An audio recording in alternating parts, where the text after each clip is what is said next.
Welcome on our interactive webinar about the SCOR approach. My name is Dirk Kuiper and I'm happy to present this SCOR webinar to you. In this webinar we will present to you the SCOR model and its elements. But above all, this webinar is about your supply chain strategy and how SCOR can help you to implement the right metrics. This will be an interactive session where you can share your insight with your peers. You have the opportunity to vote on statements using your smartphone. So please keep your smartphones close to you. At the moment you are asked for a response, a QR code will be presented to you. If you scan the QR code, you will have access to the voting session. We will focus on changes in the business context and how these changes may urge you to adapt your supply chain strategy. It's not about crises that will happen to you, that will cross your path. It's all about how you adapt to it and find a way to take advantage of the change. In this webinar, we will have the following topics. What is SCOR will be very briefly covered. Trends in supply chain. And we will also talk about disruptive events like COVID-19 and some other disruptive events that take place nowadays. And then we present to you a recorded interview with Murat Güventurk. He is a specialist in implementation of SCOR in organizations. We have a recorded interview with him.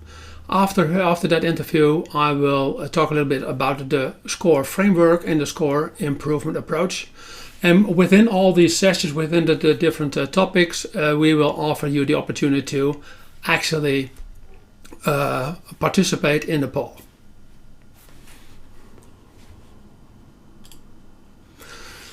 Well, what about SCOR? What is SCOR actually? Well, SCOR is a powerful framework with the standards for processes and metrics to manage your supply chains. It offers a systematic approach to improve your supply chain performance. SCOR helps you to implement changes in performance metrics in a relatively short time frame. So today we have over 30 participants in the webinar. So I hope that we can learn a lot from each other and from your active participation in the poll.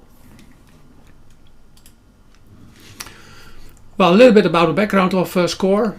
SCOR was developed in 1969 by practitioners. So it is not designed by people who are academics or something.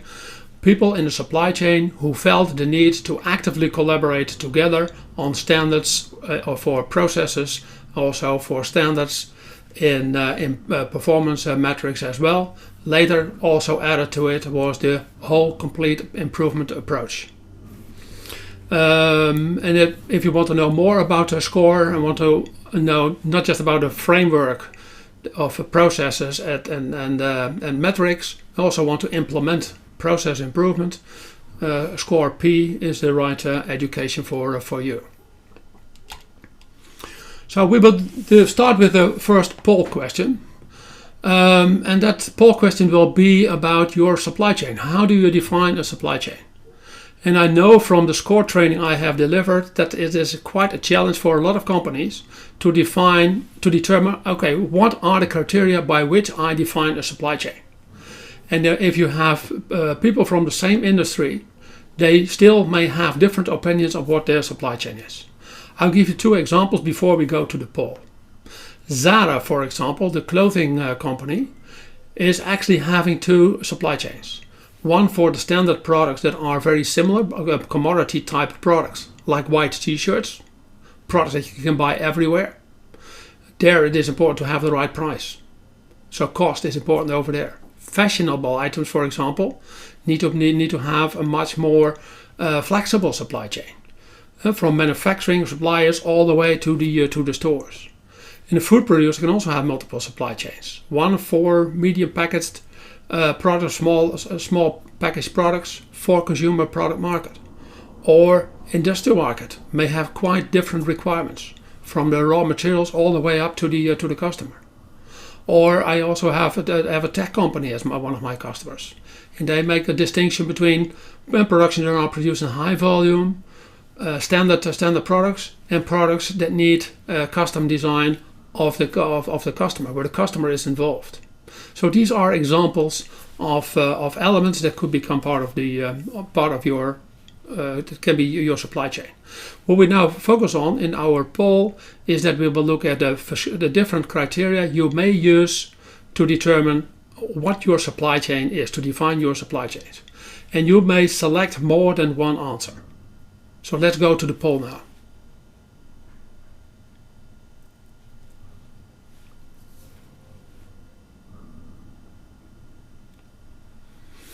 You may start scanning the QR code that you have in your in the picture now.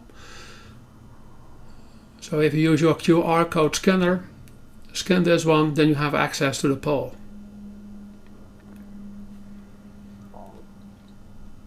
Yeah. Can we continue?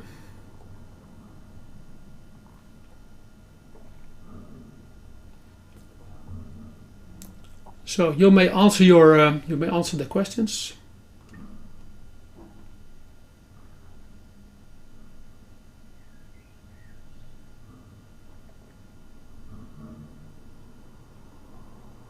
Mm-hmm.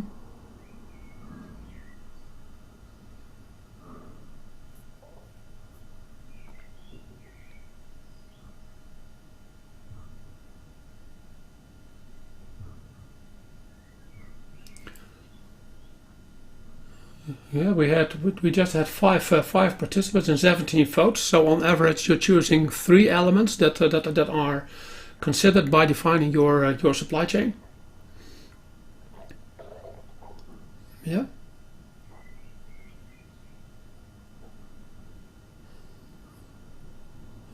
Yeah, we just wait for. We have 9 participants now that have answered the question. Can we have some more votes? We get in number 10, number 11. You're doing great.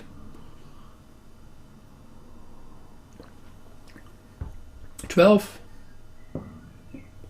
You may choose more than one.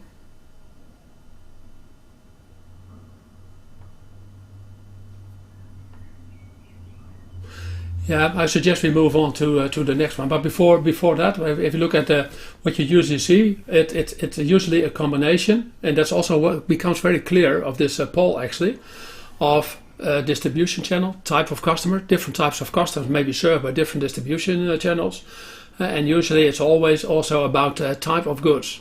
What type of a product is it? Is it a product that goes to one specific market segment, or to another one? And some companies have a broad portfolio of products and serving different markets, and it also makes sense to have multiple supply chains. If you have a company like DuPont, for example, they have 300 supply chains worldwide, so that's quite a lot. Okay, thank you very much for your response. I suggest we move on now. Yeah, apart from how you define your supply chain is also important. What are the long-term trends that we have to face in our supply chain? And that is, of course, that is different for different companies. What we have seen in the last decade or two are shortening product life cycles, more and more competition, also by introducing more and more products. The whole debate about offshoring and outsourcing, or make or buy decisions, becoming demand driven. So what you can say in general, the supply chains have to perform in a world with increasing uncertainty, intensifying competition. In this world of increasing complexity, we need to adapt our supply chains faster than ever before. Now you will have the opportunity to choose those trends that have been important for your supply chain success. So that is actually our next polling question. So what is the impact of trends for your supply chain?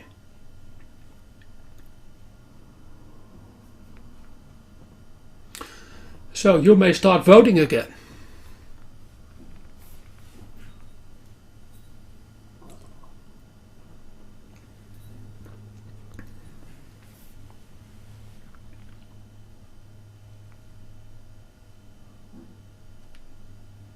Mm-hmm.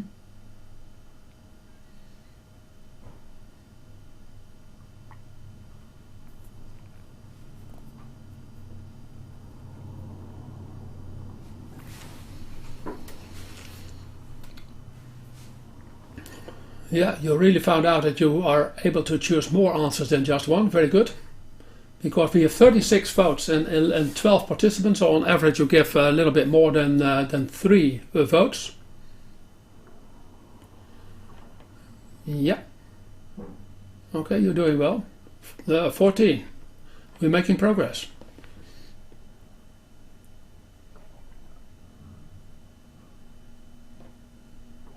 Yeah, I think we have about reached the maximum. Well, interesting to see is that becoming more demand driven. That a lot of companies are dealing with this and trying to get as close to the customer as possible. For example, by using lean or using demand driven MRP. In any case, responding to market demand signals instead of relying just on forecasts. But at the same time, we also can see here that S&OP is still very important. And even if you are in a demand-driven world or become more demand-driven, you still need to do forecasting, but just on a higher level, like S&OP. And a lot of companies that struggle with S&OP. Actually, I never encountered a company that was satisfied with their S&OP process. Okay, thank you very much for your responses. So that about the impact of trends for the supply chain. We will now look at a short video about disruptive events we are facing today. Disruptive events are challenging for organizations as they need to be flexible in their response. During the early months of COVID-19 virus outbreak, I have seen enormous flexibility at companies. Disruptive events pull us out of our comfort zones and require a response to situations that we could not foresee. Short-term responses to disruptive events are necessary to overcome them. At the same time, they can also change the way we operate our supply chains in the longer run. So now we will have a video, and after the video we will have a poll again. Supply chains will notice the effects, for instance of Brexit. According to an interview by McKinsey, found deep concern about the near-term uncertainty and impact of the Brexit, but companies simply didn't prepare. What the real impact of Brexit will be is still unknown. The trade war between China and the United States would result in quick shifts in demand and supply, and a supplier continuity risk. Can I get the materials needed next month? The European Union Green Deal requires companies to be climate neutral in 2050 and will cost roughly €1 trillion. This means industries have to rethink long-term investments, and those are already made in 2020. Climate change will continue with more floodings, droughts, storms, etc., which will have knock-on effects in supply chains when plants are affected or markets are cut off and require new strategies. And then, the start of 2020, a pandemic which shook every supply chain in the world. Countries closed, demand became erratic, from hoarding to closed retailers. Economic downfall in some industries came to a near stop, while others had no way to keep up with their demand. The outcome of COVID is still unknown. Will people buy more cars because they want to avoid public transport, or buy less cars and work from home? In the meantime, in the USA, the crude oil price dropped and companies that could store oil got money for taking the oil. Some companies that scaled down suddenly had order spikes. Demand became very erratic. And yet, 3 months in, some countries haven't managed to flatten the curve or prevent new outbreaks. And new closures are to be expected, which sparks the question, what will the impact be at the end of 2020? And how do I prepare my company to react to all the changes that happen? Okay, that about our video that gave a brief impression about actually the challenges we are facing today when it comes to all kinds of disruptive events that are interrupting or may interrupt our supply chains as well. So we will now go to the next voting session actually. Question is, which disruptive events might impact your supply chains? And I see that you already started voting. One participant has chosen 8349 now. So actually there is a lot of impact that these situations have.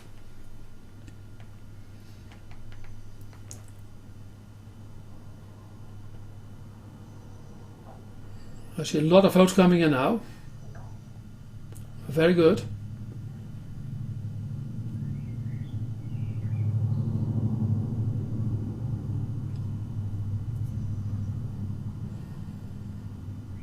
You have about 3 impacts per participant. So we are on 14. That's about a maximum that we achieve usually. Well, I think you could see here that actually most companies have been confronted with COVID. It's about 13 or 14 out of the 15 participants that you are. So actually, everyone is impacted by that somewhere or another. If it's not your own business, then it may be the business of your customers or the business of your suppliers. But still, a lot also fear that the trade war between USA and China will have an impact. And actually, I had expected more impact of the Brexit, but maybe that's also because there is a lot of still unknown about how the Brexit will actually impact us. So actually, a lot of situations that can have a possible impact.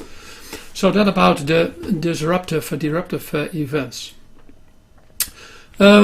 Actually, we will come back to the disruptive events and the effects that they have. But before that, I want to give the stage to Murat Güventurk.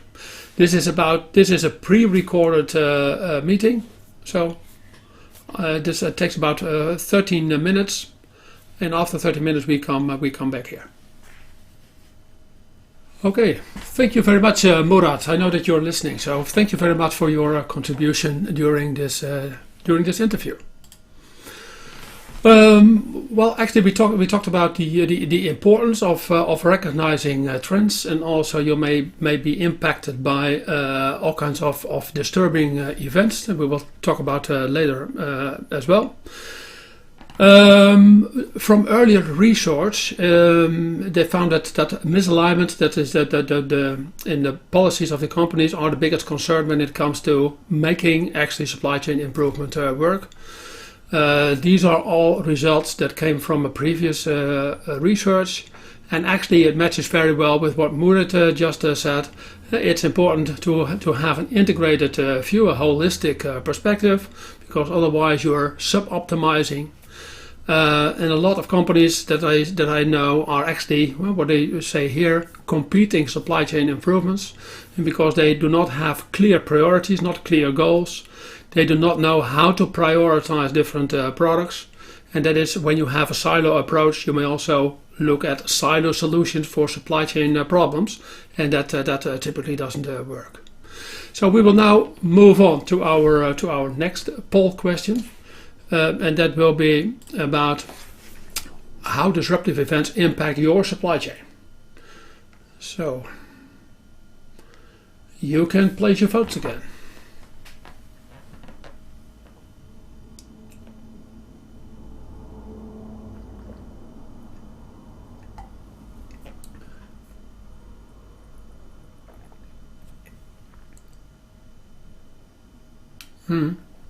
Ja, ben ik vergeten. Oké.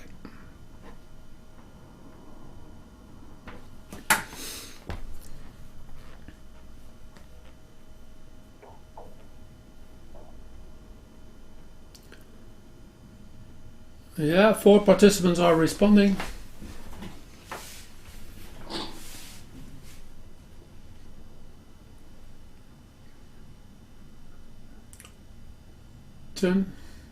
Are in.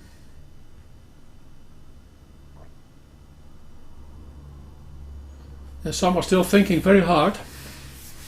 What will be our impact?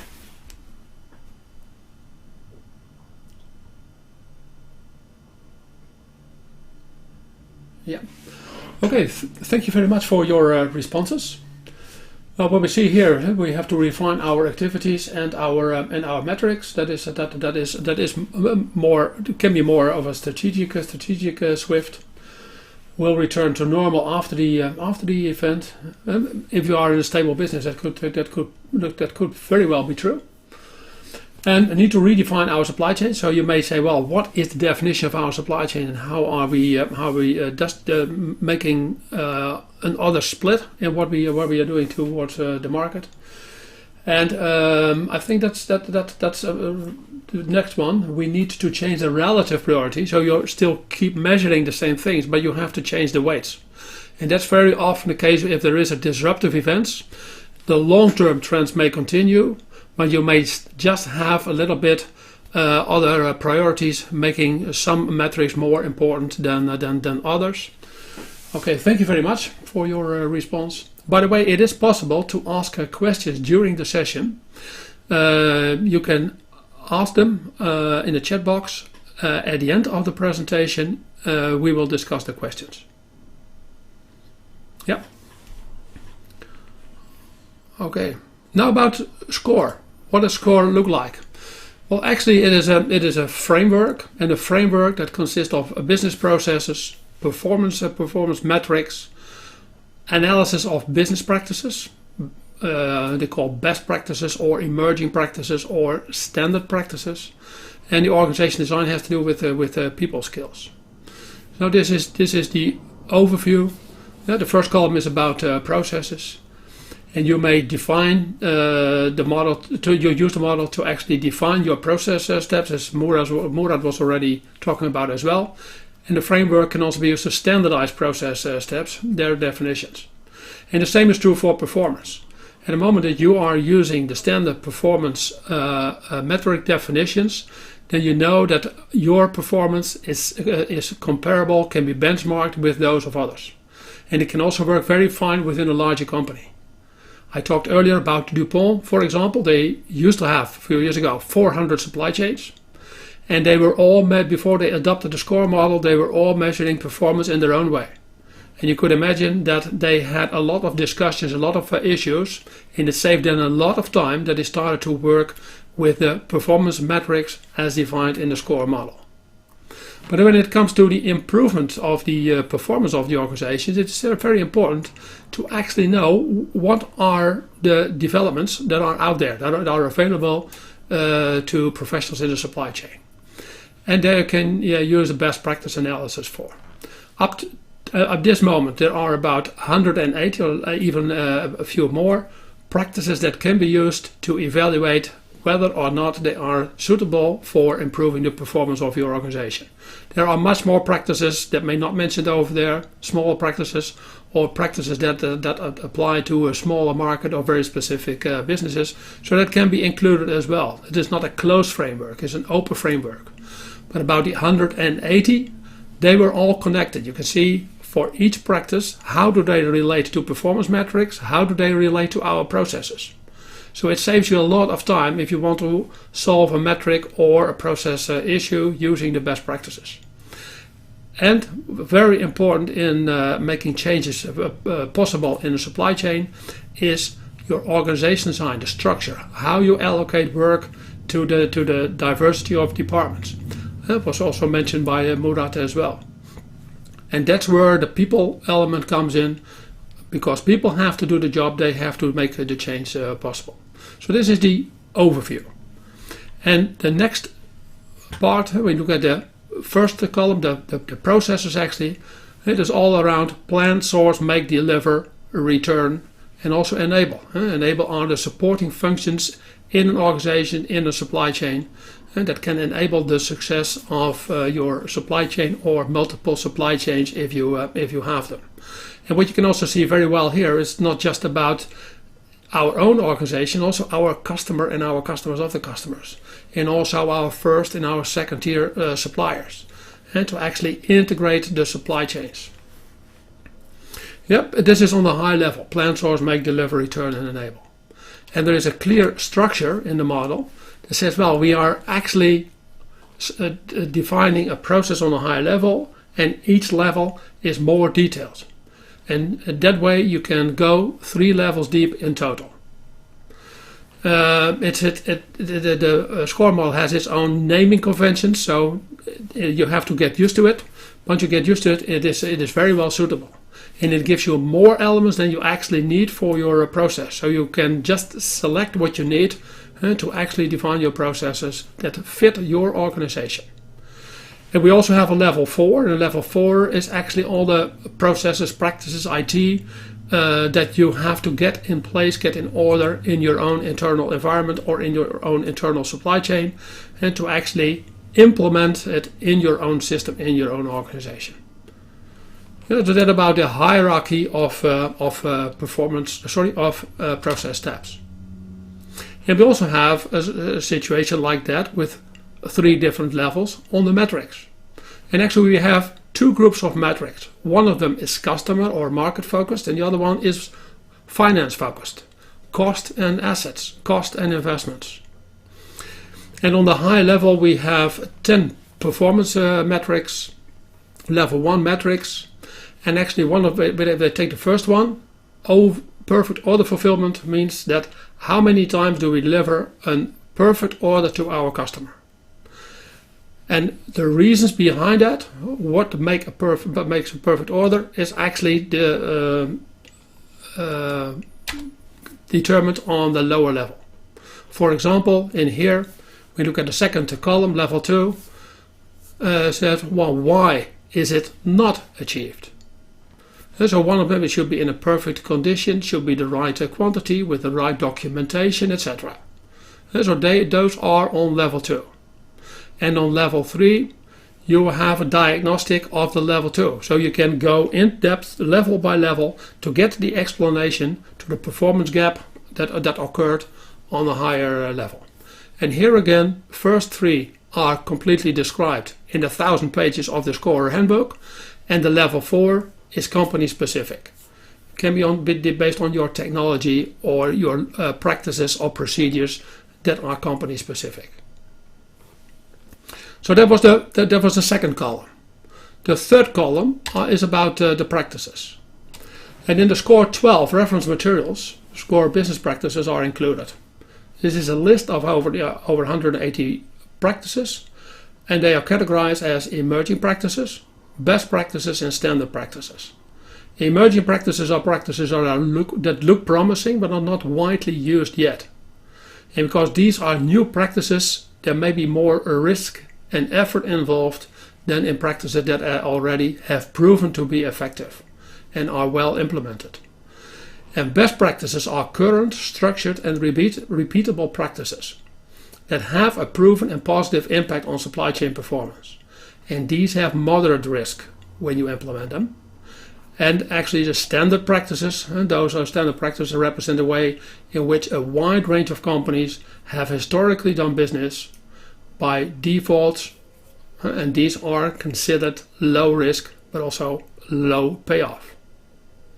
And when you look at the different practices, they have a direct relationship with the processes, and the processes is where you have to implement them.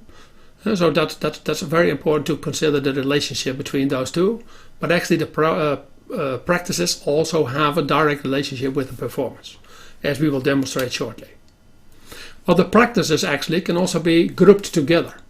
The 180 can be part of one or more of these groups. And that may help organizations say, well, I have an issue with material handling. What are the practices that I could use if I have a problem with material handling or with order management? And then you can see a whole list of practices. And then you can evaluate for yourself what is the root cause of our problem and which of our practices, emerging, standard, best practices, could be used to close the performance gap on this specific topic. So that helps a lot in actually finding out where can we look for alternative solutions to actually make our supply chain improvement work.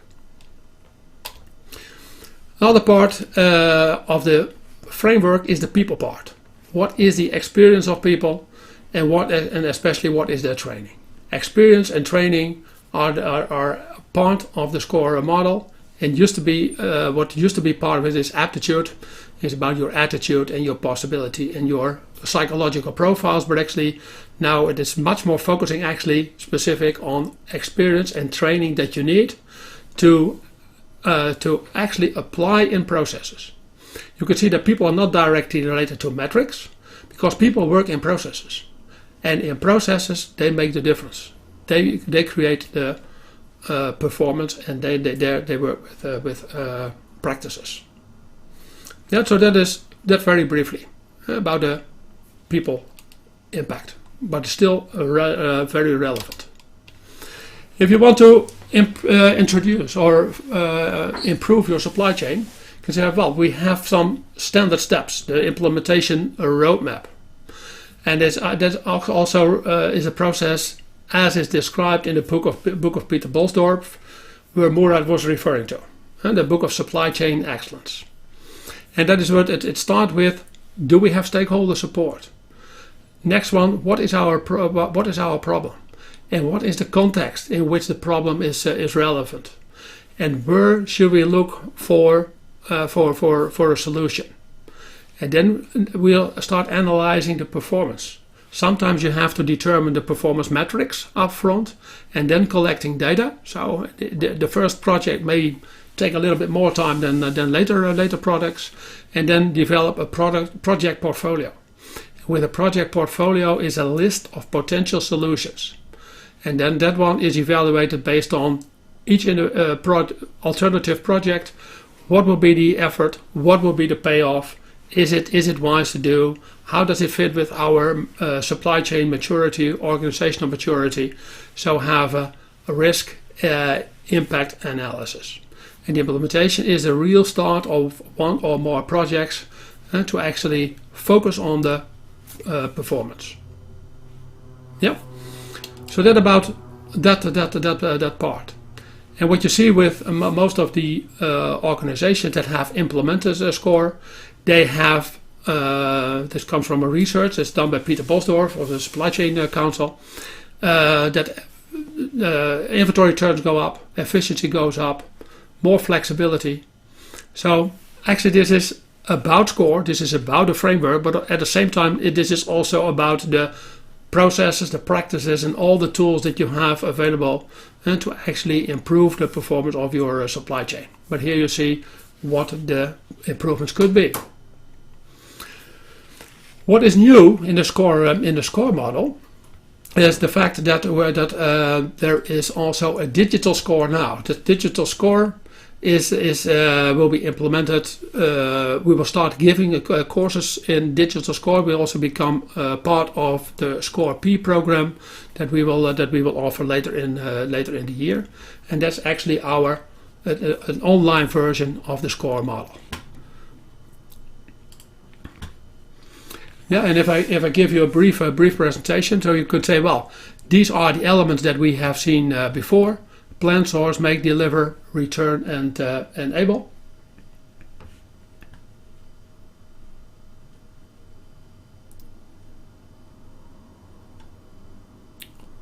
There's a small hiccup. Okay. Yeah, here we. Oh, again.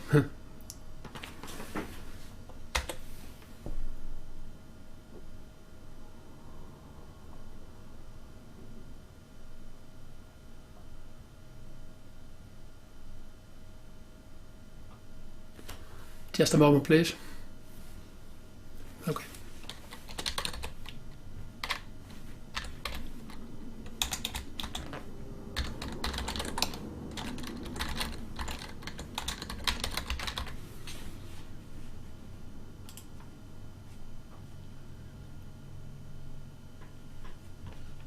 Right. Excuse me for the delay. Well, what you can see here is the steps of the elements of the SCOR model: plan, source, make, deliver, return, and enable. And if you take, for example, the make, and click on that one, and we can actually see what elements are there within make, and could, for example, be make to stock, or engineer to order, or make to order.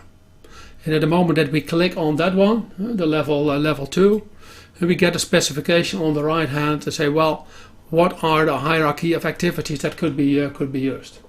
And if you click one of these activities on level 3, you get a full description about what it means, and also direct relationship with what is the metric. So what metrics here are related to make to stock. So that's a good and very powerful tool to actually go through the material rather fast. Yeah, so if you take deliver, you can find all kinds of things they have to deliver with a stock product or a retail product. Make to order. When you click on make to order, you can see a definition on the right side, but you can also see all the activities that could be relevant for your supply chain. Sometimes they're not, sometimes they are. So you can just choose from them and connect them all together like building blocks, and also align them with your performance. So when you look at performance, actually, we take reliability. We already talked about the perfect order. I think it's not very visible. But when I take the perfect order, that has 4 level 2 metrics, and actually when you are on level 2, you can click down and then you see all the activities on the level 3, including the relationship with the activities. Yeah, it's also with same with people and practices, etc. And they're all in there. Yeah, so that about the score, the online digital score model. So if you want to know more about score, you can or something else. Other courses that we do as Visie Partners, we deliver score training. scor-p is Score Professional, and that's a 1-day course about the complete framework. There's also available as a one-day course actually, and the scor-p training is a 3-day course. But for our courses, we work together with partners. We work together with APIX for the APIX courses. APIX is part of ASCM. ASCM is the new name for the former APIX organization. We have a collaboration partnership with Demand Driven Institute for everything that is demand driven MLP, demand driven SNOP. And we work together with IBF, Institute for Business Forecasting and Planning. And apart from our training, we also help organizations to implement SCOR, sales and operations planning, and we also do the technical implementation of demand-driven MRP software packages, and we guide the customer from initial interest all the way down to implementation, and after implementation, optimization of the process. So if you want to learn more about SCOR, you could do an in-house SCOR introduction training of 1 day, or you could take the full public course or in-house course in scor-p. The P stands for Score Professional, and there you learn about the approach. It's a face-to-face because it's very important there that it is interactive, that you work together on cases to learn about the application of the model.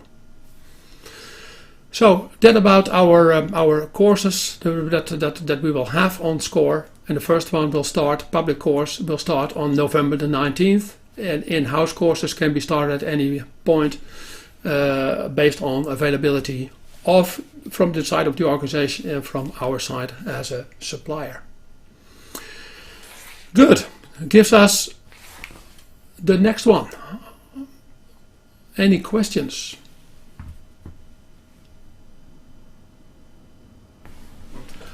Okay, we get one of the questions. Are there many organizations in the Netherlands, Europe that use the SCOR model? Or is it still primarily used in American companies, is the question. Well, actually, it is widely. I skipped that slide actually for time reasons. But there are a lot of organizations in Europe as well as in the United States that are using the SCOR model. They are not using it all to the same extent. But I do not know how it is at this moment. But a few years ago, there were more SCOR implementations in Europe than there were in the United States. And I know of large companies in high tech, in transportation, oil industry, for example, they are using the SCOR model. Other questions?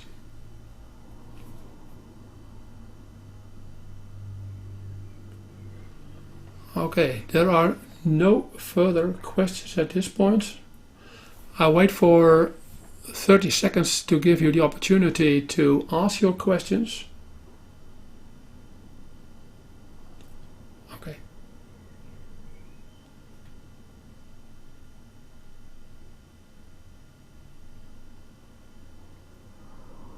Okay, thank you very much. We will now end with a poll about what you liked about this presentation or did not like.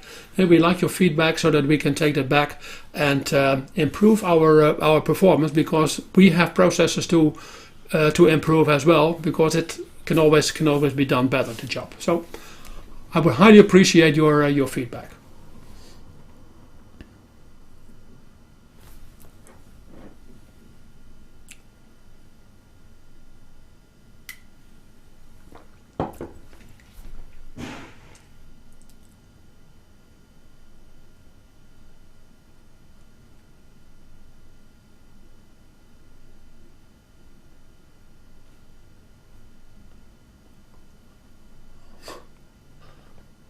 Still, the votes are still coming in.